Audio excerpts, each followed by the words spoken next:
Hello, everybody. Good afternoon. Welcome.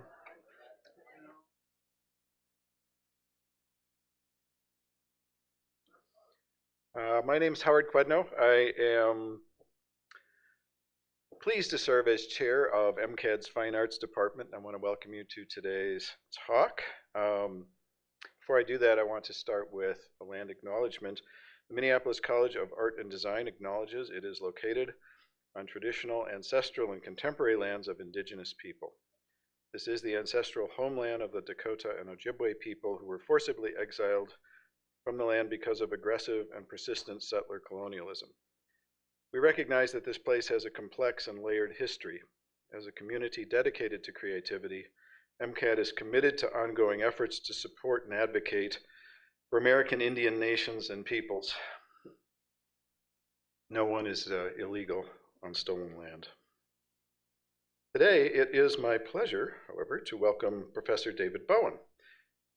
David Bowen blends science, art, and data gathered from nature to create kinetic and robotic sculptures made from natural and manufactured materials.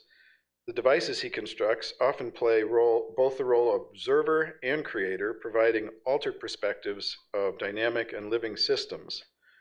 The results serve as collaborations between the natural world, the mechanism itself, and the artist. David received his MFA from the University of Minnesota in 2004 and currently serves as Associate Professor of Sculpture and Physical Computing at the University of Minnesota in Duluth. David's work has been featured in numerous group and solo exhibitions, including the Center for Contemporary Culture in Barcelona, Fundación Telefónica in Madrid, I-Beam in New York, Ars Electronica in Linz, Austria, the Science Gallery in Dublin, and the Cranbrook Museum of Art in Detroit. He is a two-time recipient of a McKnight Visual Artist Fellowship and has received awards such as the Grand Prize at Japan Media Arts Festival, an honorary mention at Ars Electronica, and third prize at Vita Art and Artificial Life International Competition. He has been an artist in residence at Autodesk Pier 9, the Mattress Factory, Museum of Contemporary Art, the Massachusetts Museum of Contemporary Art, the Arctic Circle, and has collaborated with NASA's Jet Propulsion Laboratory. His work is currently included in Silence and the Presence of Everything, a group exhibition at the Stedelijk Museum in the Netherlands through next month if you're making travel plans. Please welcome David Bowen.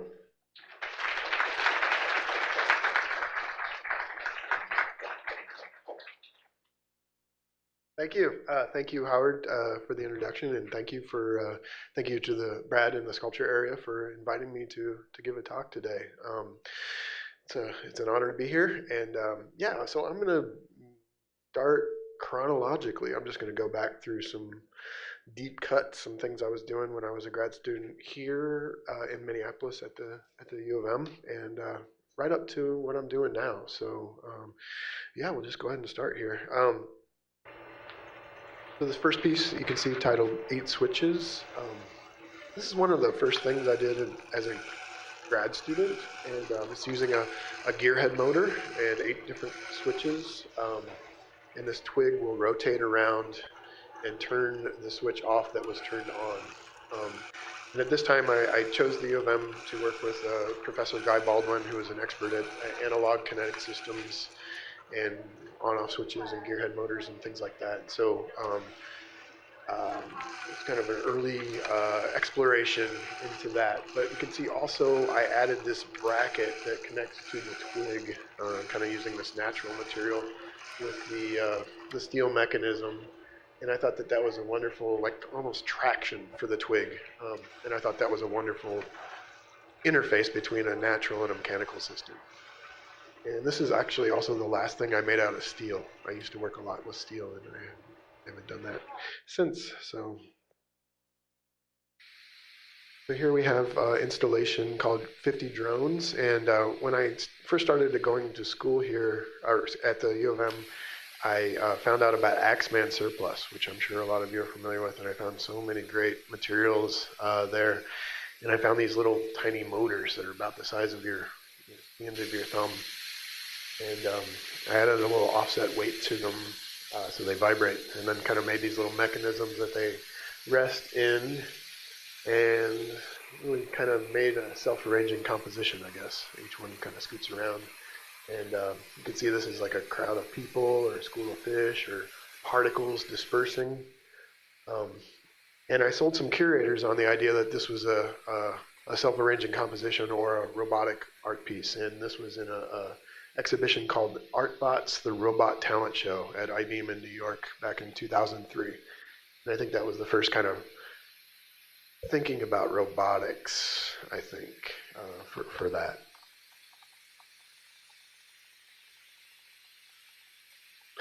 Each device has its own wire tether that it can connect to and kind of limits its movement, but some dance around quite a bit, and some are a little bit more subtle.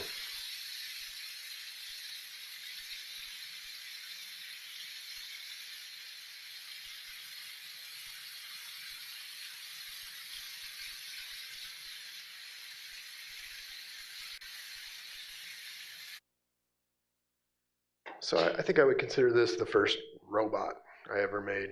This is titled Phototropic Drawing Device, and this is a tiny little robot that fits in the palm of your hand, and it's got a solar panel on the top of it, and then a capacitor and some transistors, and then a couple motors.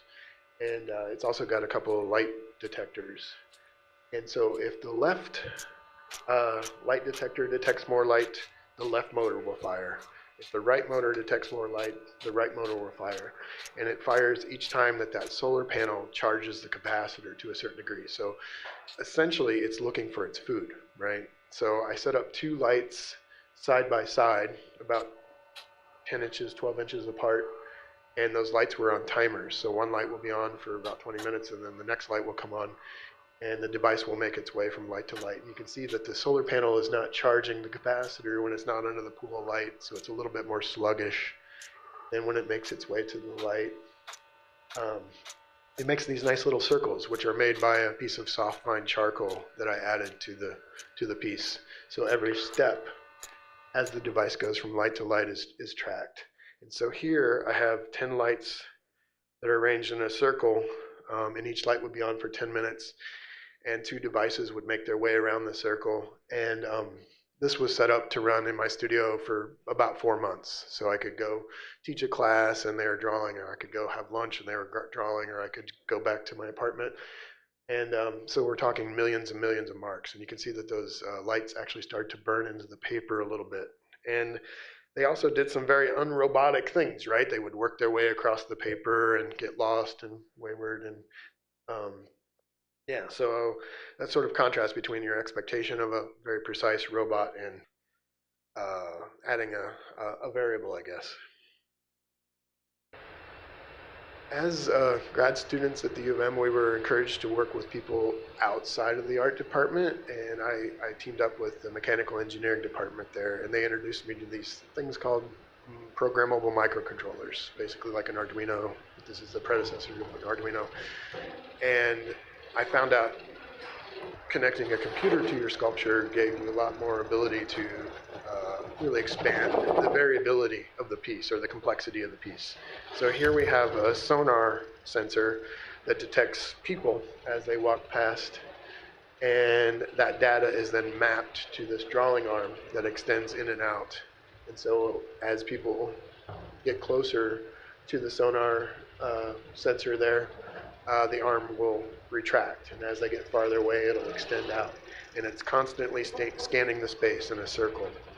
And so it's creating these circular drawings of the whatever's going on, the activity in the space and the walls and the people that interact with the piece.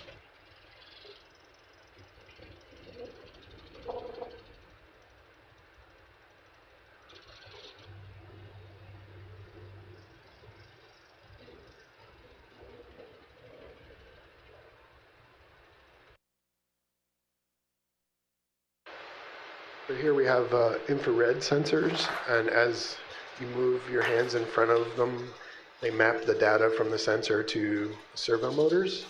And I originally wanted this piece to be kind of a surveillance thing, like the previous piece, right? Like would kind of follow people as they went through the space. But as you can see, it sort of turned into like a very specialized drawing instrument, or kind of an unruly child, I guess, of sorts that you kind of have to try to control, even keep that charcoal on the page. And I went to art school too, and I was doing self-portraits all semester long and thinking about like how I designed this arm and how it makes them work, and of course the absurdity of that.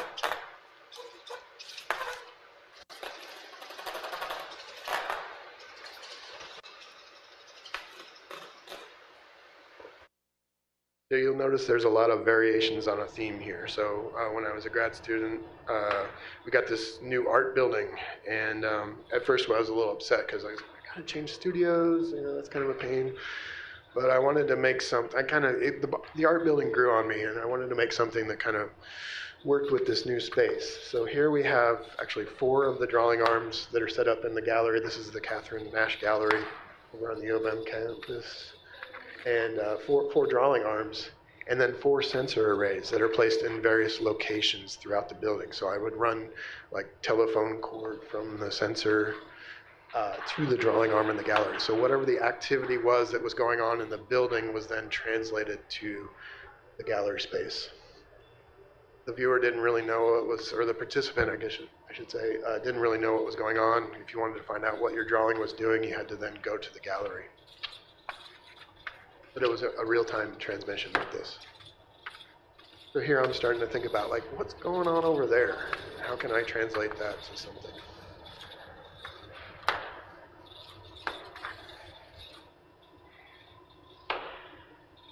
And of course, they're ridiculous too.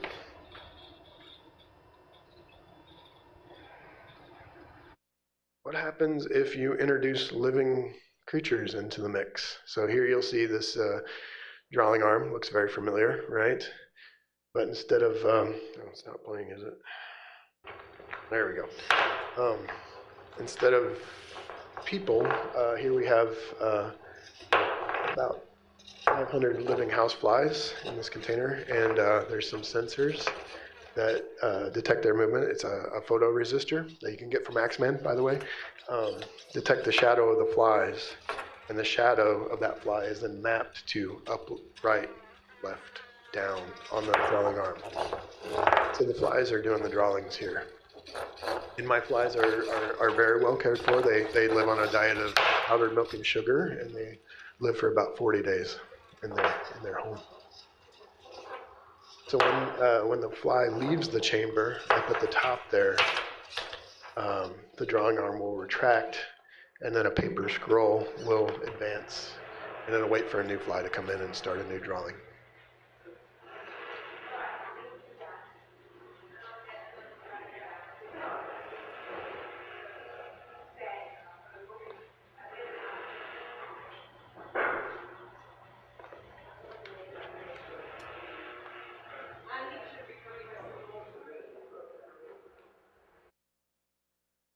So here, thinking about nature more, this one's titled Growth Rendering Device, and we have a mechanism that's behind this pea plant, and then a light that's shining through the plant, and the shadow of the plant is cast onto a sensor called a photoresistor, and whenever the shadow of that pea plant is detected by that sensor, there's an old school HB inkjet also on the system that spits out one period, one dot of ink. So basically the system creates a sort of a rough rendering of that plant, and it's set up to run every 24 hours, so it'll rest and then start up again. So basically you get a drawing of every day of that pea plant's life.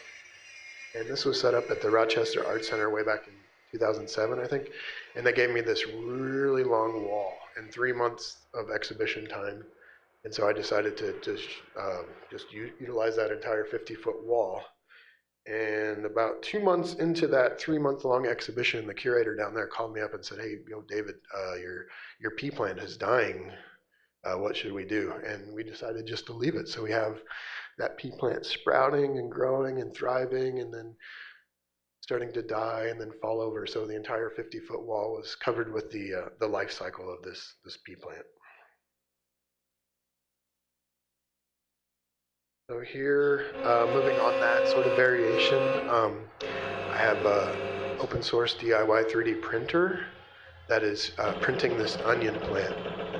So whenever there's some lasers on there that detect the plant, whenever they see it, they tell the 3D printer nozzle to spit out some plastic. So it just builds one layer after another of this onion plant. And I chose onions because of how they grow. They grow very upright, right? And if you've done any 3D printing before, you know that undercuts are kind of your enemy. You got to have support materials and stuff. So because of the way the onion plant grows, it was optimal for this process. So just like with the previous piece, it'll make a print every 24 hours. And then there's a conveyor belt on this one that will then advance once the system is done printing.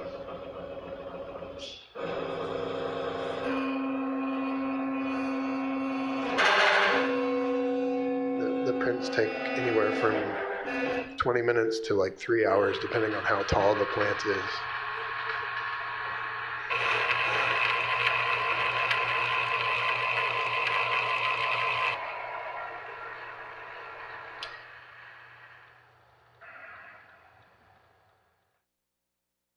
Here we have a time lapse so you can kind of get a better idea. I won't make you sit through all this. We'll just speed this up here.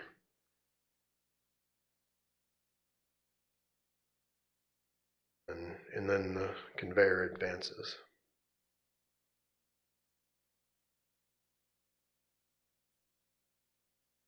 All right, thinking about what's happening over there.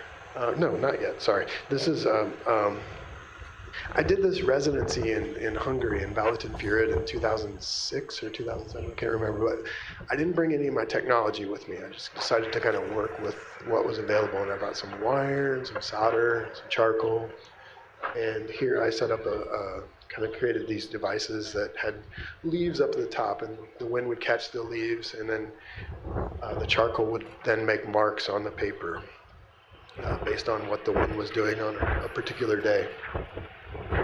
And so I set these up for every day I was at the residency. I think it was like 16 days.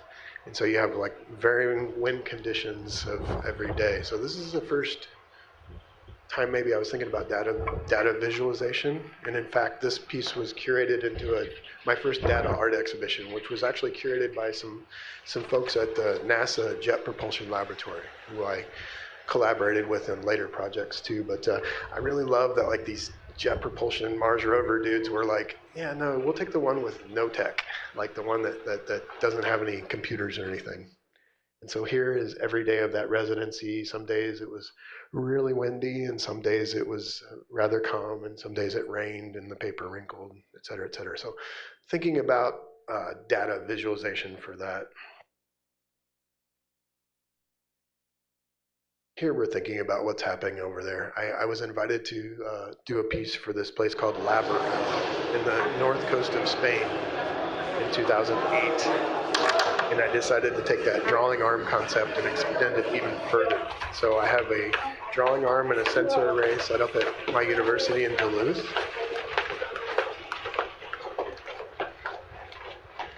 And then a drawing arm and sensor array set up at Laboral in Spain.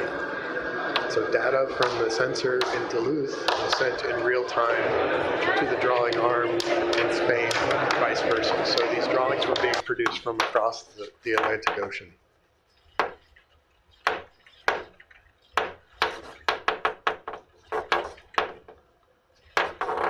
So you didn't know what the heck was going on the other side of the ocean. There's obviously a big time difference too. It really kind of turned into maybe kind of a call and response thing where you can rudimentarily communicate with somebody on the other side.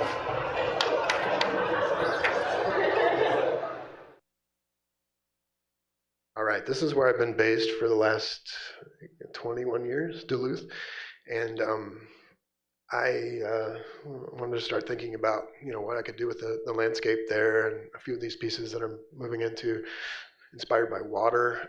I hopped on a ferry in Upper Michigan, that little Houghton kind of piece that comes up off of Lake Superior, and went across to Isle Royal, that isle in the kind of upper left of Lake Superior there. And I took an old school laptop with me. And the laptops back in the day, they used to have a thing called an accelerometer, which knew if the laptop was being dropped, and it could like lock it up and maybe save your hard drive or that sort of thing. But you could also hack into that thing and get like movement of your laptop basically. And so I had some custom software that got the movement of that laptop and brought it with me on that ferry across the lake and mapped the movements or captured, the acceleration movements of the waves. And it was a pretty wavy day that day. And I saved that data and then mapped it to this sculpture here. So this is 17 servo motors that are hanging up above the sort of marionette structure. And then this grid that's made out of dowel rods using fishing line. And so basically I'm taking that one sort of point, the amount that the accelerometer goes up and down, and mapping it to the movement of the servos. And then the wave period is determined by the delay between each of the servos. So it's kind of recreating the surface of the water during that journey.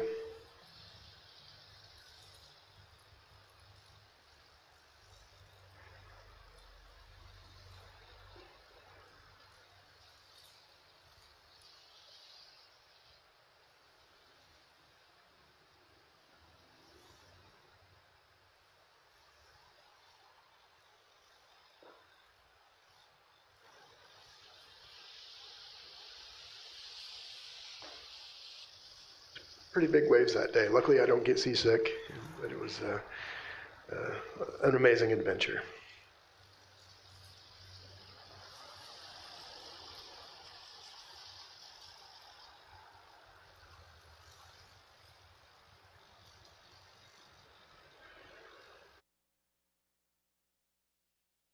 So here we have a piece titled Telepresent Wind.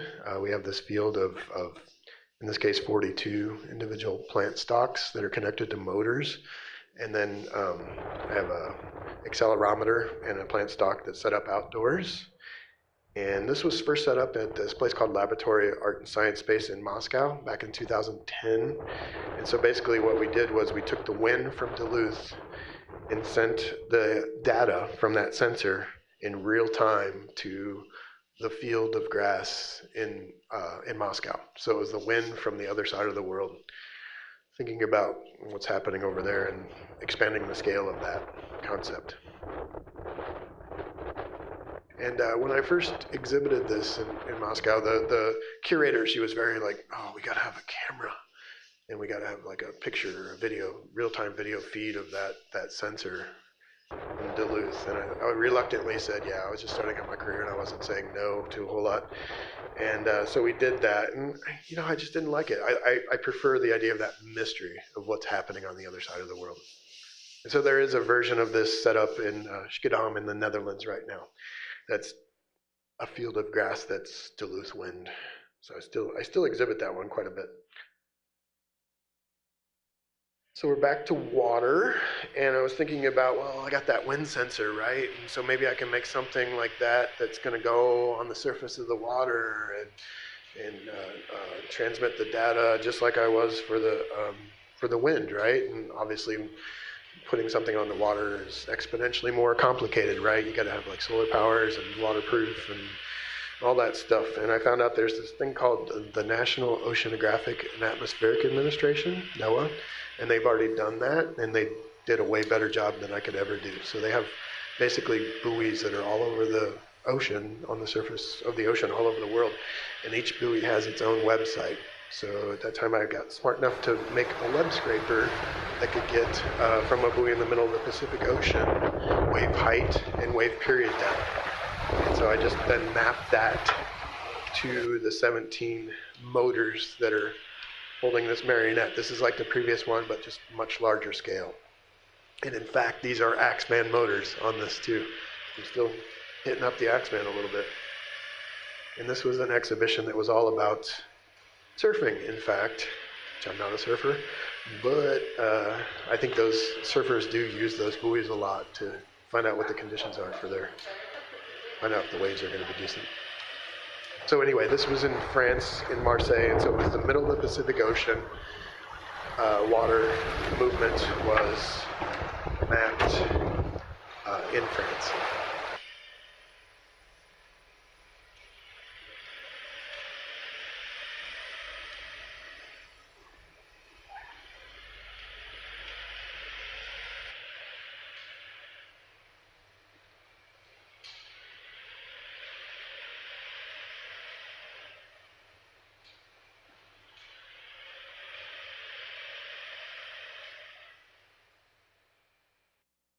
Back to here. Of course, I have a drone, and this is a drone project that I did several years back, where I deployed the drone over Lake Superior to a set GPS coordinates.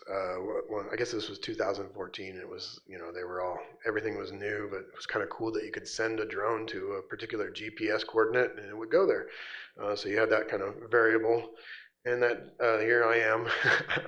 I'm that guy with the laptop at the beach, sending my drone out over the lake, just making sure it does what it should. And it has a camera that looks down, and I was able to turn that image of the surface of the water into a height map, like a bump map, where it's like things that are closer to the camera are more white, and things that are farther away are more black, and all the gradient in between. And then that can be then turned in using Blender, turned into a 3D model of the surface of the water that then you can use to generate a toolpath for a CNC machine. So I carved those water surfaces using a CNC machine into acrylic here. And so this is the drone going to the exact same location over the Lake Superior, but in very different conditions. So these acrylic cylinders, I guess these were exhibited here maybe several years back, maybe. These are about 6 inches in diameter by about 6 inches high, and this is the surface of Lake Superior on different days. So, very fluid, dynamic conditions being fixed into a material. And you can even see like the toolpath lines that the CNC machine made there. And here we have 6 different days on very different conditions.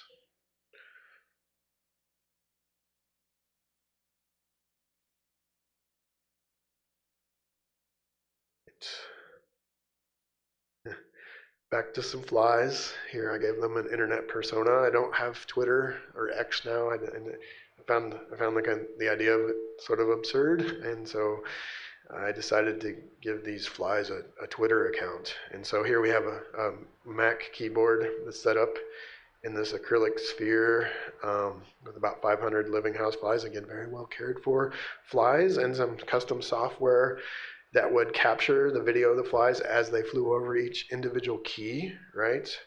And so whenever a key is pressed, that key is entered into a little Twitter box there. And if they reach 140 characters or hit the enter key, then whatever it is tweeted out. Gobbledygook, which, maybe, I think that's kind of Twitter, isn't it? I guess. And they start to hack the system, right? They poop everywhere, and it starts to blur things, and yeah, but they get to say what they think, sort of. So if you want to follow them, they're at Fly Colony. They haven't been tweeting for a while. They only tweet when the piece is exhibited, and it hasn't been in a venue for a minute. So you can find out what they did have to say, though. They had a lot to say. Oh, that's that again. Okay. Here is a piano that is played by the clouds. So I have a camera that's pointed at the sky, and then 88 individual motors that are arranged above each of the 88 keys, the black and white keys of the piano.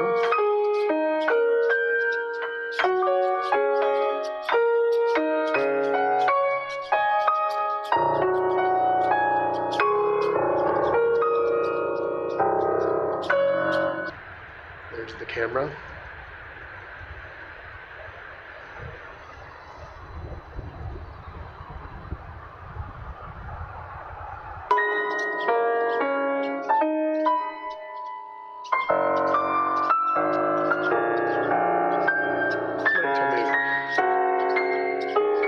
Somebody told me one time it's like Debussy, I guess. And I went to a Debussy concert last weekend, in fact. It was really beautiful. And I was like, yeah, wow.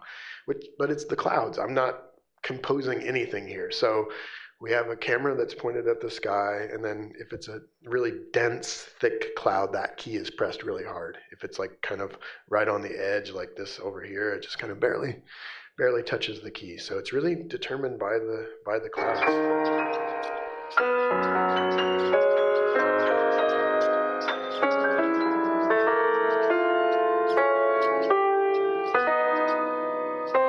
And they did at my school let me get on the Steinway. I promised I wouldn't scratch it. So part of my job is convincing people to let me do absurd things with their very expensive toys, which I have a couple of those too. Oops. Oh man.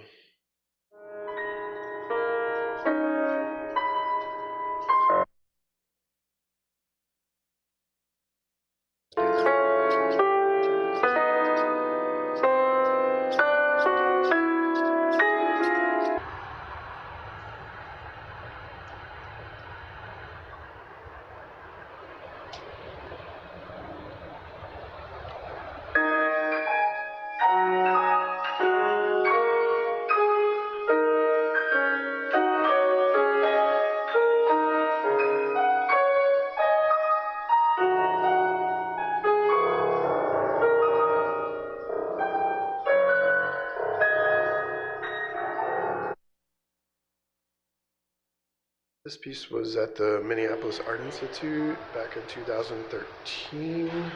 Here we have water again. We have 729 individual servo motors that are hanging from the ceiling in the gallery space there. And then this grid structure that hangs down below, kind of like a marionette again. And then I have this hacked Microsoft Connect that's set up above the surface of the water on Lake Superior.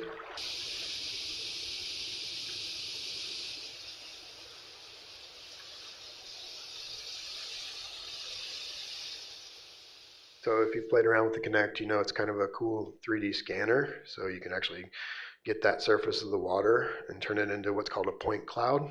And those individual points are then mapped to the servo motors in the gallery space. And then participants or viewers can walk underneath it so they can kind of be under the surface of this artificial water.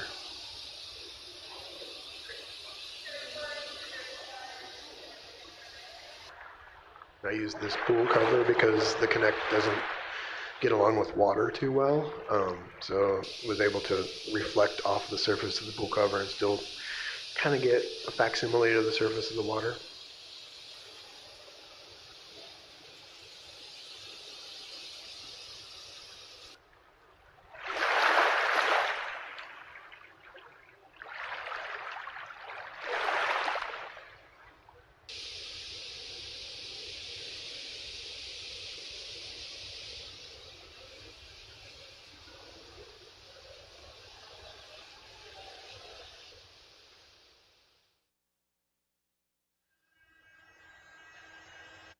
I guess I'm getting kind of political with this one. I don't do a lot of political work, but shortly after Sandy Hook, I made this piece, and this is a robotic arm, and you'll see there that is controlling where this revolver is pointed. And also, trigger warning, there is a gunshot with this one, so I just want to make sure everybody knows.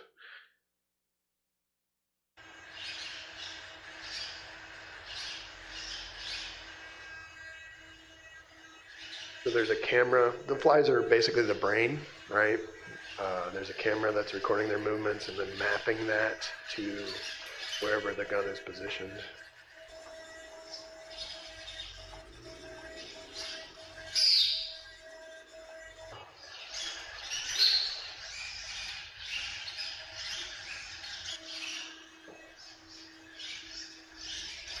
So if it's like a big cluster of flies, it'll kind of move to the density of the cluster. If it's just one, it'll kind of track that one.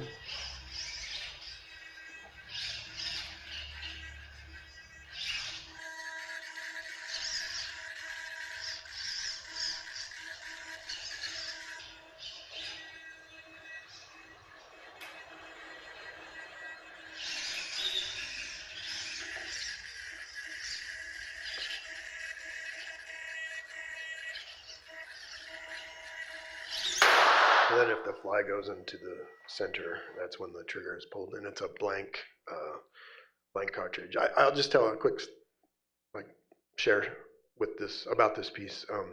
I set it up in my studio, and then I think Illinois was the last state in the U.S. to pass the concealed carry law, where you could just walk around with a gun. And there was an exhibition that was all about that in Chicago, and I set it up there. And we didn't set it up with blanks or anything like that. But the flies pulled the trigger so many times that they broke the gun, which I thought was pretty great.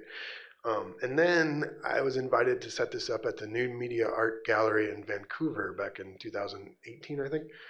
And they went all out. They were like, "Okay, dude, we're gonna build you a room, and only people can go into the room if docents are here, and everybody will be escorted." And it's like, but we're gonna put blanks in that gun.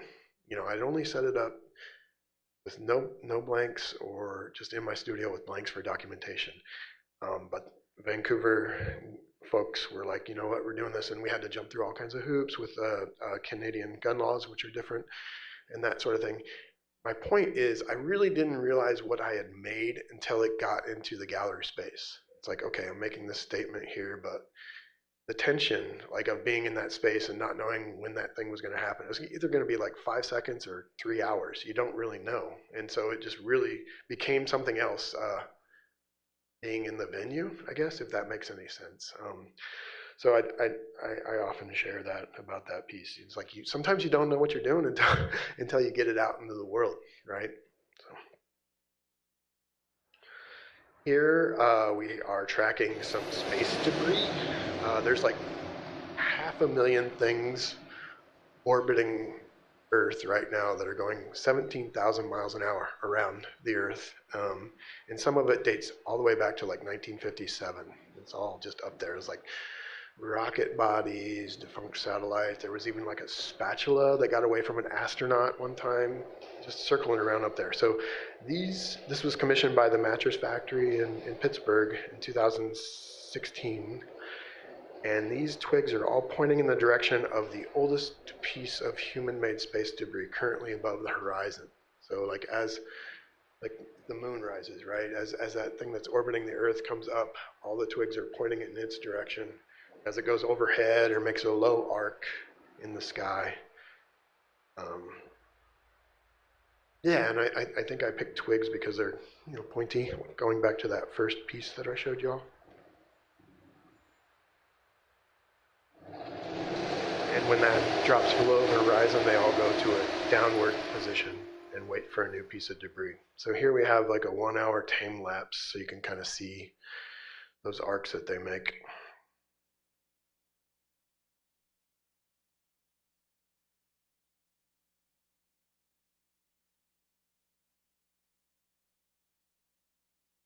So variations on a theme. We're back to wind. I got a commission several years back to expand that piece. So it's basically the same concept that I showed before, but only 3 times bigger. We have a field of 126 plant stocks that are all moving based on what the wind in Duluth, Minnesota is doing. This was set up in Bilbao in 2018. Spain, back to Spain.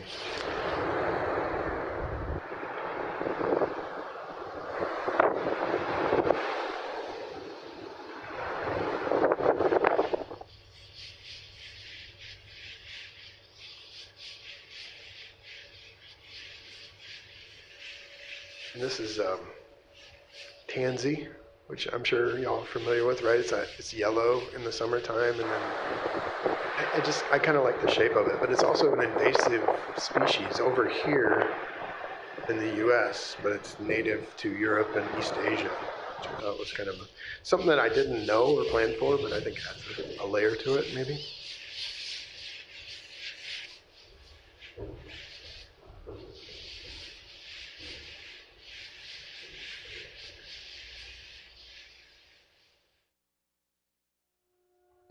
Here we're thinking about artificial intelligence. This was back in 2016 when we were first kind of thinking about AI, and I was reading this speculative futurist named Nick Bostrom and thinking about like basically talking about where we're at or where we're going to go with all this, like giving over control to this, whatever this is, right? And so here I have a image classifier, and a camera, and flies, house flies again. Classified. Outcome is score on 100%. 100 gravity while. So whenever a fly flies in front of the camera, it takes a fly selfie, and then that is sent to the image classifier, which then attempts to classify what it's seeing. And if it's successful, then the flies get some water. If it's not, then they don't. So their fate is determined by how proficient the classifier is, which I thought maybe I'm trying to make a statement there. The flies did well. Don't worry about it. They did all right. They seem to survive pretty well.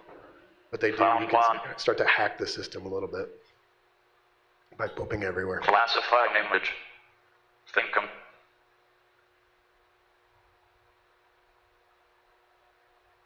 Thinkum. Image classified. Outcome score on 100%. One fly equal 98.110%. Identified. 2B equal 0.229%. 3 cockroach, roach equal 0.032%. 4 greenhouse nursery, glass house equal 0.027%. 5 ant emmet, pismire equal 0.024%.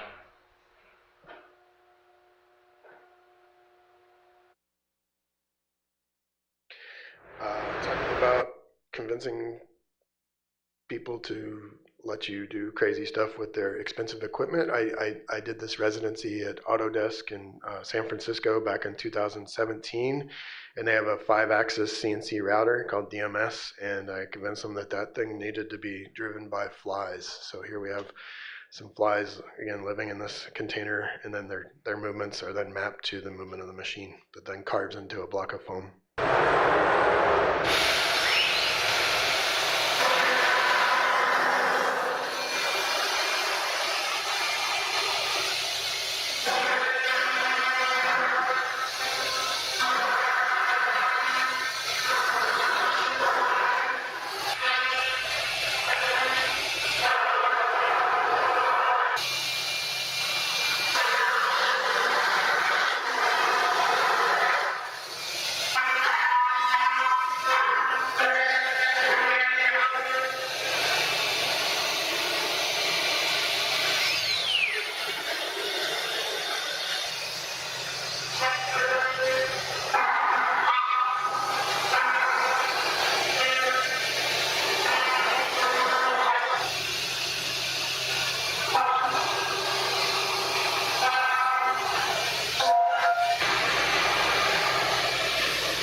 Here's my drone, and did a project with it recently. I guess, well, maybe 7 years ago, where I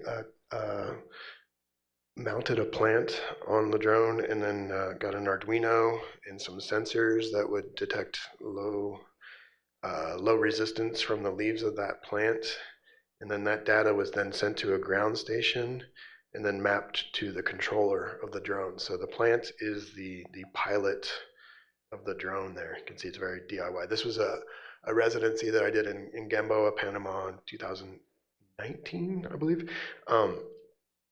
And it was a digital naturalism conference, and so it was very like open source DIY electronics. And so I set up a fence, meaning like a virtual fence, meaning the drone could not go above or below a certain altitude, so it couldn't crash, and also couldn't go outside of a certain range for safety reasons. But really, its flight pattern was determined by the plant. So here we have the plant drone. And there's I should also say I added a 100-watt LED to that drone to kind of see its movements.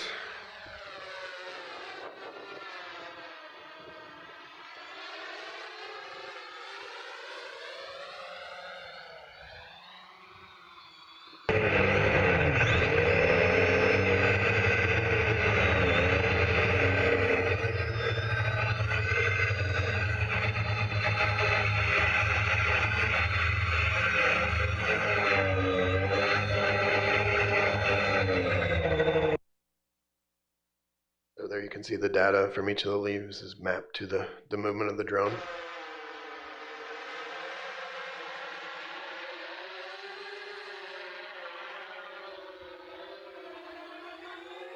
So I didn't really know what to do with this. I kind of set it up, and it's crazy and weird, but there's really no output, right? So I set up a camera on the ground station and just opened the shutter and just captured the movement in that way. So here we have a video of the flight path of that drone, but really the output ended up being photographs that you'll see here in a second.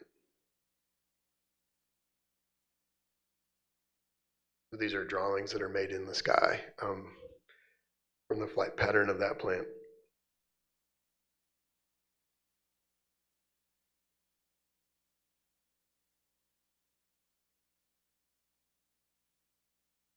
I got an opportunity to do this residency, Artist at Sea. It's run by the Schmidt Oceanographic Institute, and they actually have a thing that you can apply to called Artist at Sea, and they give you access to scientists that are doing things on this vessel, Falcor, which if you know Never Ending Story, maybe you catch the reference there, right? And so anyway, they set you up with a studio, and it's just great being at sea. It's amazing. They were doing science. They have like submarines that go down and find like seamounts and various undersea life forms. But they were just they offered a couple time slots, and one of them was to basically get the boat from A to B. But it was a long journey at sea. It was from Astoria, Oregon, which is outside of Portland, which if you've seen Goonies, maybe you know what Astoria is, to Honolulu. And I was like, that's me. 9 days at sea, that's going to be awesome. And they were doing this sonar scanning of the sea floor as they were going. So they actually have it's a really high-end sonar that's on the bottom of the ship, and they were trying to calibrate it. And I'm like, okay, cool, I'll bring a CNC machine and maybe do some carving of that seafloor as we transited the Pacific Ocean. And so this is, Z is exaggerated quite a bit, but this is a CNC carving of that journey across the Pacific Ocean from Portland to Honolulu. And I put an LED strip in the underside of it to kind of show that tracking.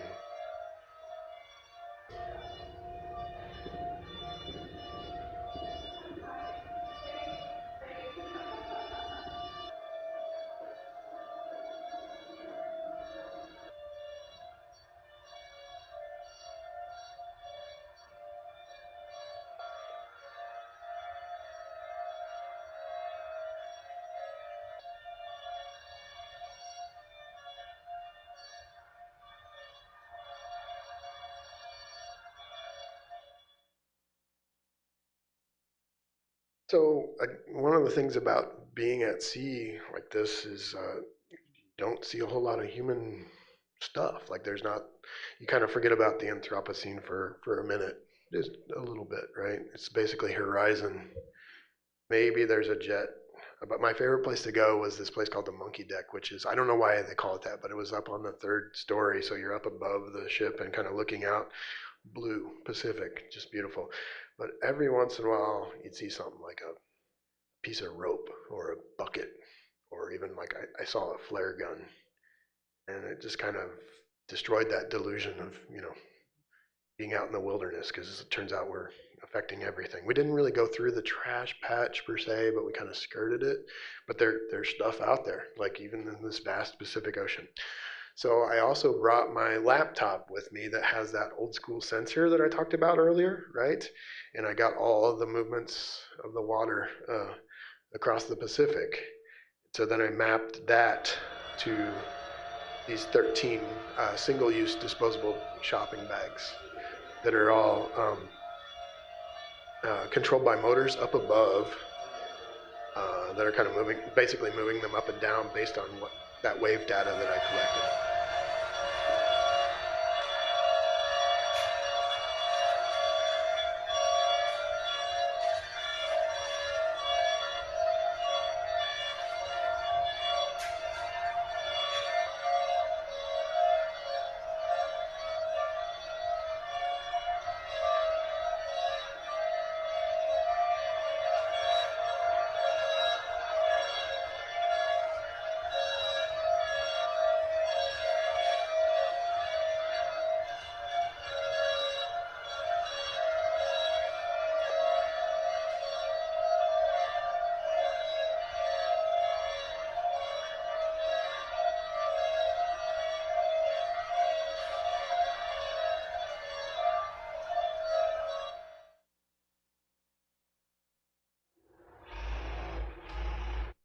Here we're going to go a little different here. We are basically armed a philodendron. I got this robotic arm here and a live philodendron plant, and I'm collecting data from each of the leaves of the plant and then mapping it to the joints of the robot. And in fact, I was kind of experimenting with this in my studio, and I think I had a chainsaw, like a little electric chainsaw hooked up to it at one point. It was just awkward and weird. And then one of your professors actually gave me a studio. I don't know if he's here. Is Ben here? Yeah, there he is. Came to my studio and said, "Yo, you should put a machete on that thing." I'm like, "Hell yeah, I should." So that's what's going on here.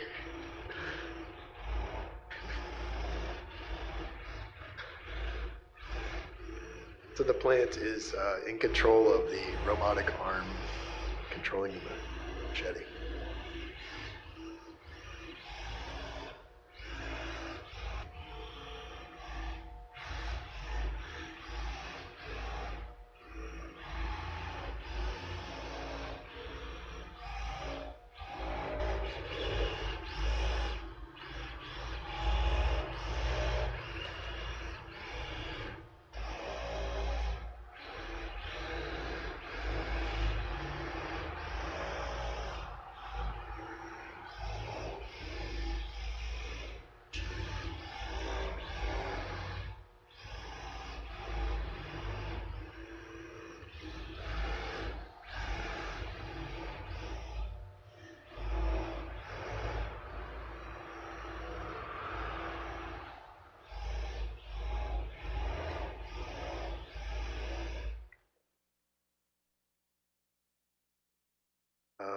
Thinking about AI, I did this. I did that digital naturalism conference again in 2022, and I captured about 10,000 images of cashew leaves, and then had some custom software. In fact, Runway output this is what the computer thought a cashew leaf should look like, right? So sort of synthesized cashew leaf based on those 10,000 images.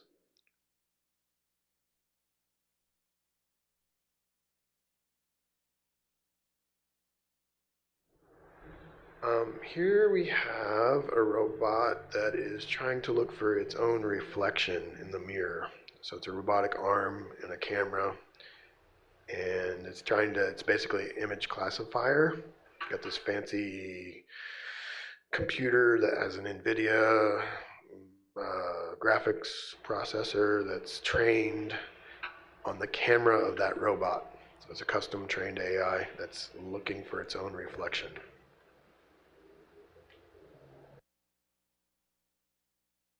And you can see it draws a little box around it and then gives it kind of a certainty of what it's seeing.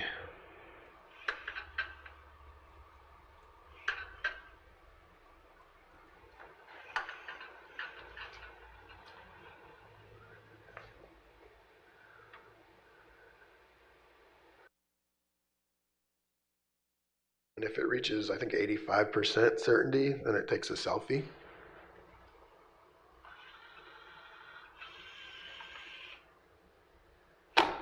Goes to sleep, and then posts a selfie on Instagram. Outsourced narcissism, if you want to check it out.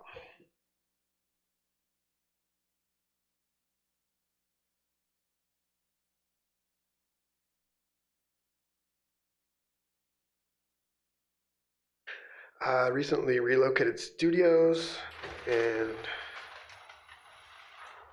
got into a spot that's really great. It's a good studio, but it doesn't have any windows. I think that's what is behind this piece.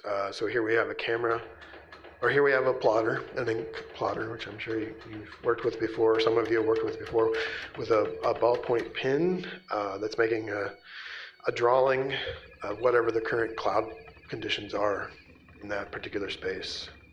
So it'll do this just like the previous pieces every 24 hours. And then the paper scroll will advance. So day to day, each drawing is going to be different. It's currently out in California, out in the Bay Area, making cloud drawings as we speak.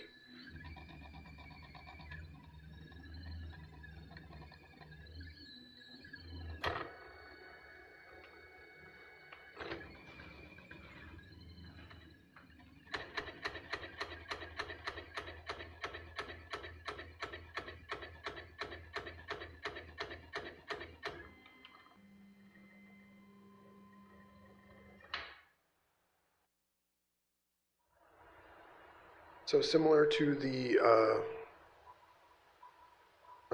plant machete, we have the same robot, but instead I hooked the sensors to this lucky bamboo, which is not really even bamboo, but it grows in this kind of twisting ways. I'm sure you all have seen those, right? So the sensors are hooked to the bamboo, and then the data from those sensors is then mapped to the movement of the robot. So it kind of determines what is up, I guess, for that bamboo. So it kind of determines how it grows there by slowly kind of reorienting itself. And have a light oriented just above the bamboo.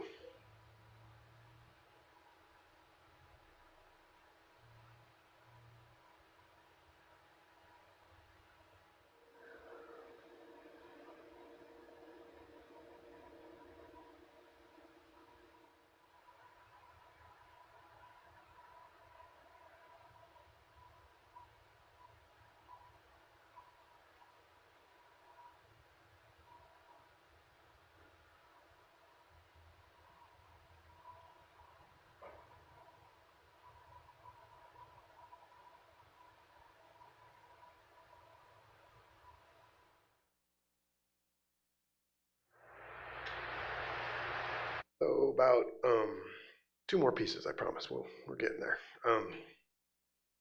About a year ago, I was invited to collaborate with the NASA Jet Propulsion Laboratory, and they have all this data that they're collecting from those rovers that they put up on Mars. These are the folks that did Spirit and Opportunity and Perseverance, and so they have a bunch of wind data from Perseverance, and they wanted a wind piece. So I was able to work with the scientists at JPL to collect some wind data from the Perseverance Mars rover, and then that is mapped to this field of Minnesota tall grass in Los Angeles. This was set up in Los Angeles in 2024, 2024, I guess. Yeah, 2025. I don't know.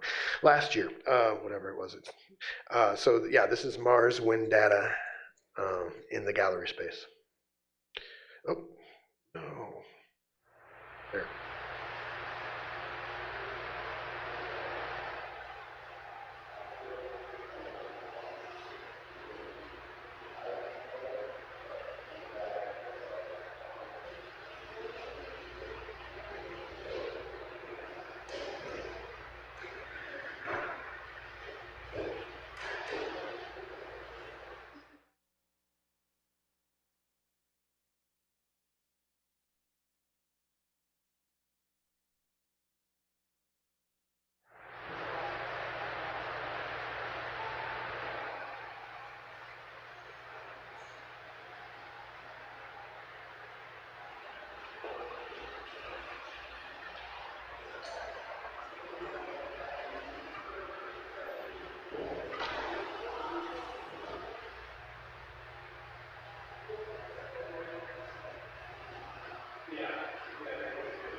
There's two more now. Here we have a similar sort of system where the robots are trained on the camera, right? So here we're thinking about like, is it possible for robots to fall in love and recognize each other? So here the robots are trained on their counterpart's camera.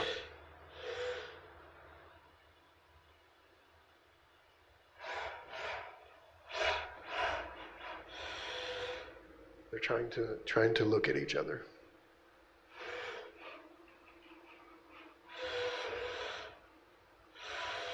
And they kind of miss each other a couple times, don't they?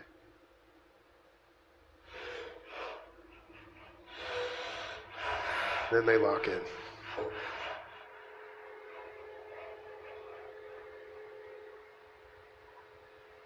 As they gaze into each other's eyes.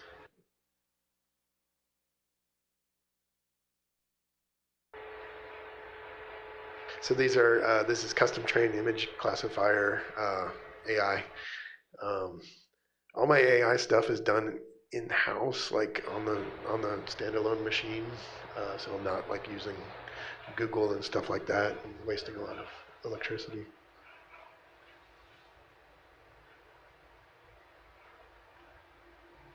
Yeah, they're locked in, aren't they? Right. I'll show you one more. I just want to show you kind of what I'm doing now. I just got a green light on this yesterday, so I'm kind of excited. Um, so yeah, the bags, right? So I got that data set, and the system was like 3D printed, open DIY by me, and it's like a little faulty. It doesn't last forever in the gallery, but I found these like DMX winches that do a way better job than I could. So, and they have internal LEDs. So I just got a green light to buy like 15 of those things, and we're gonna set this up in Japan next month, I guess. But we'll see how it goes. But these have internal lights, but it's the ocean surface data, right? And the single-use disposable shopping bags, but with some fancy purple LEDs inside of it.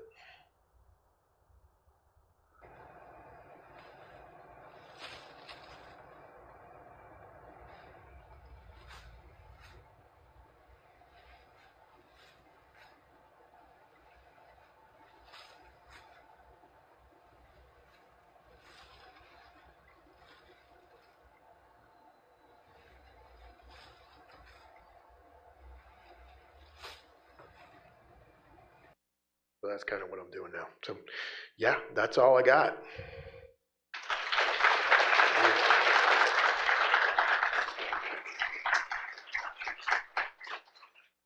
Maybe we'll take a few questions. All right. Yeah. If people are looking to get into like incorporate robotic type stuff into their artwork, do you have any like recommendations for like resources on that? Yeah, for sure. I would start with Arduino. Are you familiar with that? A little. I know there are some Arduino classes taught here, so that might be a good opening place to start. And then you kind of get an idea for like wiring electronics and a little bit of like rudimentary coding. So yeah, I think Arduino is a really great place to start. And I know you got some really smart professors here that know a lot about that stuff too. Yeah, for sure. Yeah. Yeah.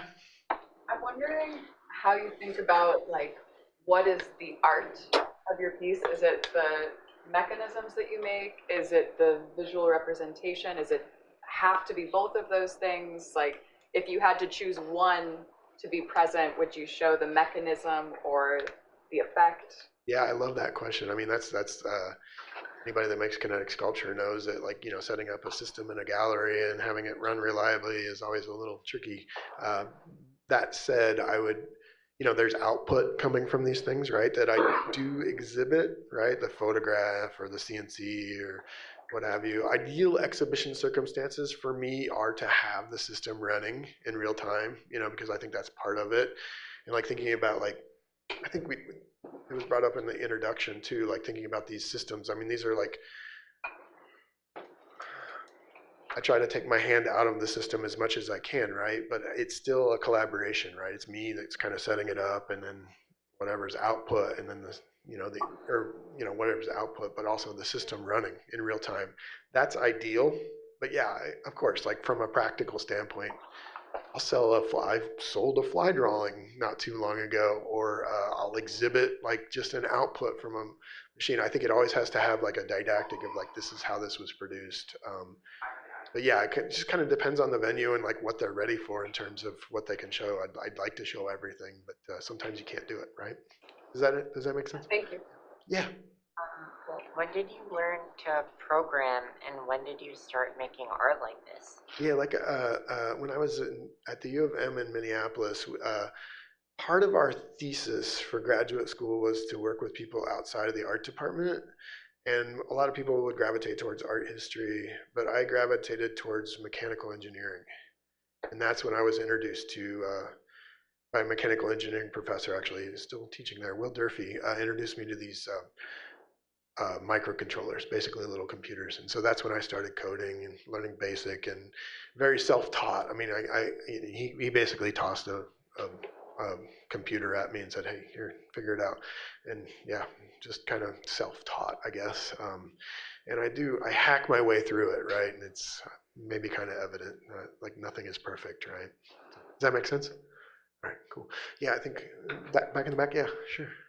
It seems like you had to adapt to a lot of like new technologies and methods in your work. Was this ever like frustrating at times? And if so, how did you like push through? Absolutely, yeah. I mean, I do love learning new things, and like some of the pieces are inspired by getting a new piece of tech. Like, oh, here's a Microsoft Connect. Like, what can you do with that? Like, and so maybe I don't really necessarily have an idea when I get the tech. So, but yeah, it's always a learning curve. Like I went to art school too, right? And so like I didn't have like the computer science background. I just kind of had to figure it out. I think things are getting a lot easier now, with everything that's available online and that sort of thing. So, but there is for me something in the process that's appealing, like DIY, figuring it out. And I don't think I come at it from like the way a computer scientist would. And I think for that reason, the outcome is very different, I guess. It's not slick, and I'm not going for that, right? Does that make sense? Yeah. Right next to you there, yeah.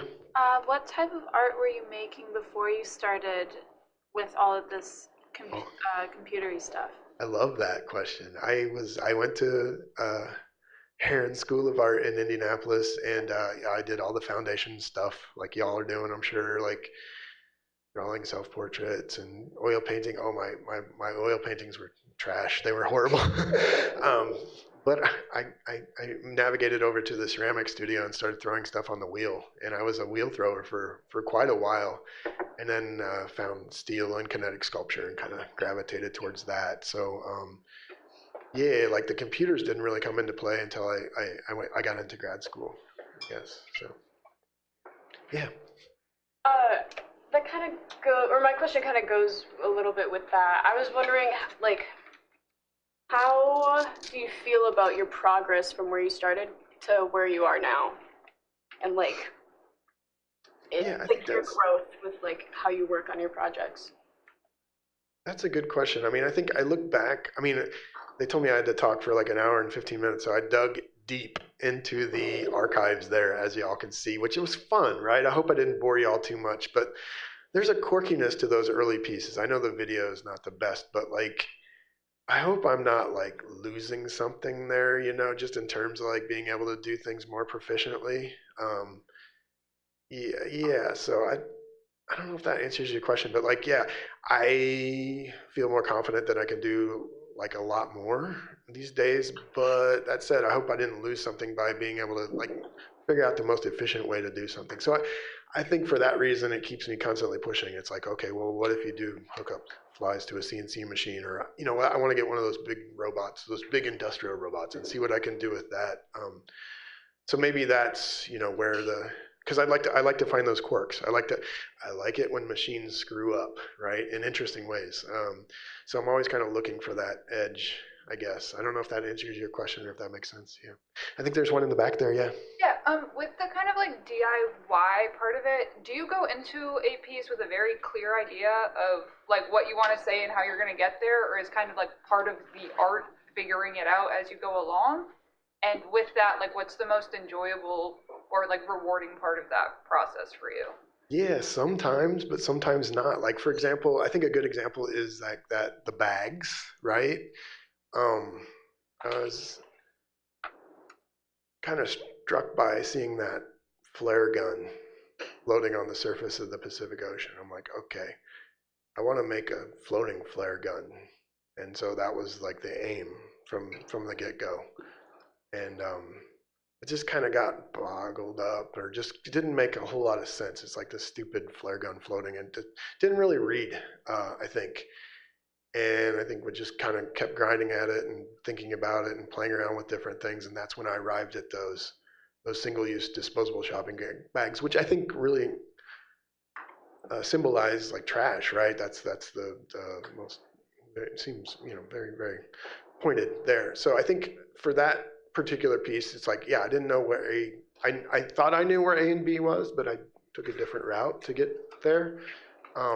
For others, like for example, that one where the robots are falling in love, yeah, it's like I have this image classifier. I can just hook that up to this robot and let's see what happens. Like I didn't know exactly how they were going to behave. Like I mapped all the joint movements and there was math and all this stuff that you get like very hung up in, but I didn't know what the hell it was going to do exactly when you put it. So there is a little bit of out of control there, I guess. I don't know if that answers your question, but like I like to, as much as I possibly can, try to take my hand out of it. But again, you're always going to be like getting in there and tweaking things. But I like to give the piece as much freedom as possible, I guess, if that makes any sense. Yeah. Yeah, right behind you there. What's your favorite object to work with? Is it waves, trash, robots, or are you still kind of looking for new objects? I love water and wind and like natural phenomena, and that seems to keep cropping up, I guess. But I find myself fascinated by living systems. But yeah, for a long time, like water was my jam, and you can see that sort of keeps coming into it. Like it's a very dynamic, fluid system. Let's see what a machine does with it. I think it sets up a really nice formal contrast, I guess, between the mechanism and between something that's very fluid and dynamic, I guess. So I'm always fascinated by water, and I think I will continue to be, for sure. Yeah, right in front of you there, yeah. Yeah. But do you think you'd work with rain in the future? Sorry, what's that? Do you think you could collect data from rain to be able to make that an art that's piece? a good idea. Might have to steal that one. No, that's good. Potentially, I don't know. I mean, there's lots of. I mean, y'all should if data visualization or data. I've heard it described as data physicalization, right? Because we're making physical objects. It's never been a better time, right? Because all this is available. I mean, it's right there. You can get it online. Just make a custom software that pulls that. I mean, yeah, rain could be cool. Yeah, I like that. Yeah, right there. For your residencies, are the pieces that are rendered from the data done in congruency, like during the duration of your residency, or do you spend your time focused on the data collection for the present time there? Excuse me. Yeah, no, that's a good question. Like, for example, the artist at C1, I knew they were going to have that sonar sensor hooked up and they were going to be testing. I'm like, okay, yeah, I'll get that. And it's like very proprietary and you got to go through a specific workflow to get to where you want to be. But I did buy like a little baby CNC machine and brought it with me. And my goal there was to have that CNC machine like carving in real time as we went. And of course, that just all fell apart. But we were carving as we were going. But then I was also thinking about like, this is a lot of foam, basically foam, that pink foam stuff. It's a lot of trash, a lot of nasty stuff that's being generated for that piece. And I think that's what then kind of led to the bags, right? So to answer your question, sometimes I have like ambitions of doing it like real time on site, like the one with the flies controlling the CNC machine, right? I don't have that CNC machine. I'm going to have to do it. But sometimes like the residency will, often I think, well, I'll just say this, like I think maybe the more interesting things happen after, like when you're inspired by it and you kind of have some time to reflect. But I always try to keep, like the one in Hungary, like the wind drawing, I mean, that had to be done real time. So I think it just kind of depends, I think it's good to have like a couple things going on, be trying some stuff out, and like maybe you'll get something in situation when you're at the residency, and maybe you'll like figure some stuff out after. I mean, I don't think there's a right or wrong to that. Yeah, where are we at? Okay, yeah, sorry, I didn't see you. I'm wondering if you've always had like an interest for the natural world, or if that's something that's evolved with your practice. Oh yeah, I've always, I grew up south side of Indianapolis, and my grandparents had an apple orchard, and I was forever out there playing with sticks and climbing trees, and those same grandparents also had a pet shop, like back. So I grew up there a lot. I spent a lot of time in this pet shop where this is like Indianapolis in the the late 70s, early 80s, and it was just I think a lot of that, I think I carry a lot of that with me because it's very different, you know, just in terms, I mean, they had like an alligator and some monkeys, and it was just a fascinating, disturbing, wonderful, troubling place to spend some time as a kid. And I think a lot of that rubbed off on me for sure. Yeah. Yeah. Question about sound. How do you relate to the mechanical sounds in the installation? Is there ever an inclination to like cover them up with a different sound?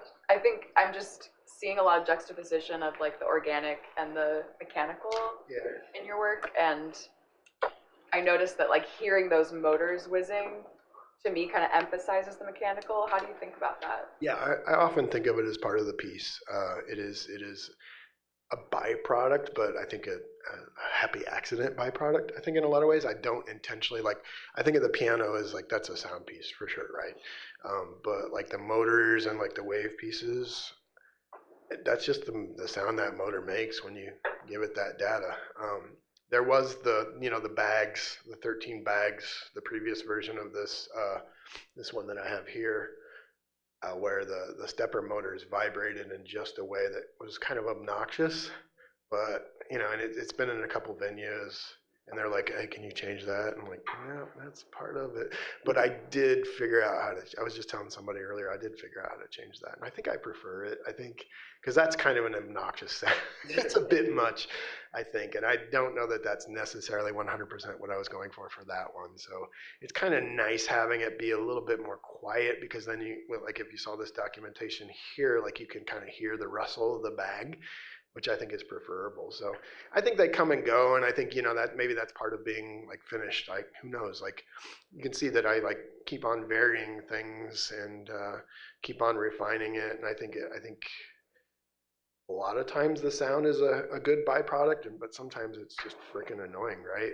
It's just that's not necessary. So yeah, it's my job to kind of figure out how to decide where that fits in, if it does, or if not, try to fix it, right? Yeah. So much of your work seems to be like translations between like the natural world and turning it into like something physical. Why did robotics become like a key point for you to show that? Yeah, I think they are translations. I think they're sort of futile attempts at recreating these things, and I think in that way, in the way that it kind of fails, I guess, to a certain extent, it becomes something new. So like back to the translation idea, but robotics came in, or the coding and the sensors and the data and all that came in because it opened up the opportunity. If you remember that first piece that I showed, the analog piece, right? It had some complexity, but it can only go so far, because it's like a switch. You push it, that's it. Whereas with a computer, you really open up the possibility. You got thousands of switches now, and so you can really open up the complexity, I guess. And so how it responds in a more complex way, I think adds a layer to it for sure. Again, I think it's still a failure. Like this is not the surface of the water. This is not a field of grass. It's a hybrid. Some people call the telepresent wind one kind of a lament, like maybe if we can't go outside anymore, this is all we got, which is kind of sad. That's pretty sad, right? So I think there's a futility in the translation, but the computer adds the possibility of complexity, I guess, that you're not going to get through an analog system as much, I guess, if that. Maybe one more question? Yeah, one more. Yeah, right there. Why do you use flies instead of like a different bug or animal? Yeah, absurdity, right? I think, right? Well, there's not as much, I guess flies don't elicit as much empathy from the audience, maybe. It's kind of that said, I do care for them. They are kind of my pets. But they're available. You can get anything on the internet nowadays, right? So you can get 5 grams of housefly pupa for $5, which is about 500 flies. If you want, you can get a kilo of them. So they're readily available. And they're also just it's kind of a stand-in for the absurd, right? If you notice, it's kind of like, okay, I don't know what else to do. The gun laws in the U.S. are absurd. What can I do with that, right? So I think it is a stand-in for the absurd. It's just like a fly. Right? I don't know if that really answers your question, but there you go. Thank you. Thank you.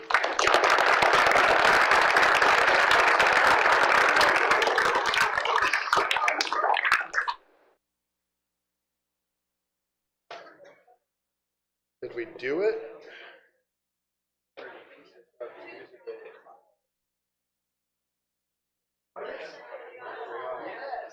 It's like you were like just moving to a little double door.